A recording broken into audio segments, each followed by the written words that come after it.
Bien, bonjour, voici aujourd'hui un petit tutoriel consacré à l'application Vocaroo. Vocaroo est une application en ligne qui permet donc de faire des enregistrements audio, idéal lorsque on souhaite que nos élèves fassent des enregistrements à la maison et qu'ils nous les adressent.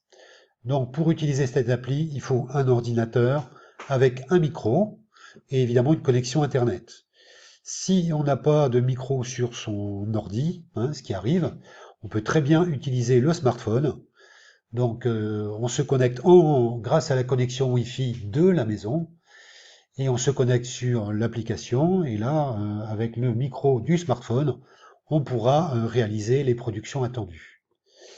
Pour utiliser l'application, je saisis dans un moteur de recherche le mot qui correspond au nom de l'application Vocaroo avec deux O et donc on me propose donc l'application sur le site vocaro.com.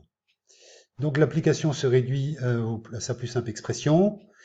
J'ai pas le choix. Ici, j'ai un bouton enregistrer.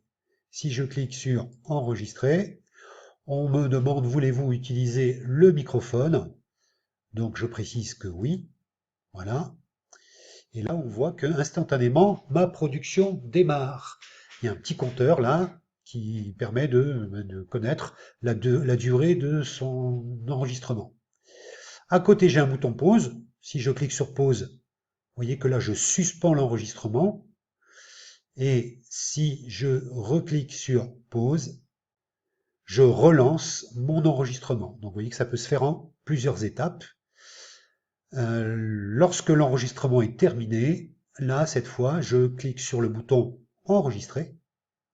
Voilà. Vous voyez que c'est immédiat.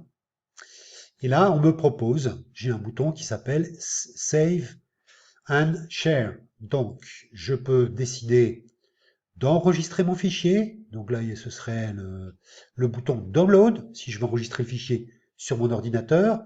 Je peux choisir aussi de le supprimer, si je trouve que ça vaut pas le coup, je me suis trompé. La fonction embed, je ne vais pas trop rentrer dans les détails puisque ça me permet d'intégrer l'extrait son dans une page web.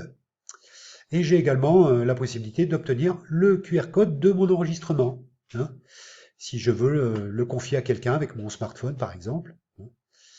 Alors, ce qui est intéressant, ce qui va nous intéresser, c'est l'adresse. C'est l'URL de mon fichier son. Donc, cette adresse, elle permettra à n'importe qui possède une connexion Internet, en se rendant sur cette adresse, ça permettra à cette personne d'écouter ce que j'ai dit. Donc, je vais réaliser un copier. Voilà. Et maintenant, il suffit que j'aille sur ma messagerie et que je colle le lien de cet enregistrement. Je pourrais également ouvrir une feuille de traitement de texte, coller donc le lien sur cette feuille de traitement de texte et adresser ce document, le document de traitement de texte, à qui de droit. Voilà. Petite question quand même, j'ai pas trouvé la réponse. Je ne sais pas combien de temps l'enregistrement sera conservé et je ne sais pas non plus où sont enregistrées les données. Donc attention à ce que l'on dit, il faut rester très neutre dans ce que l'on dit et ne pas apporter de renseignements qui sont nécessaires, qui qui permettraient d'identifier quelqu'un, une personne. Donc il faut rester très vague, très neutre dans ce que l'on dit. Voilà.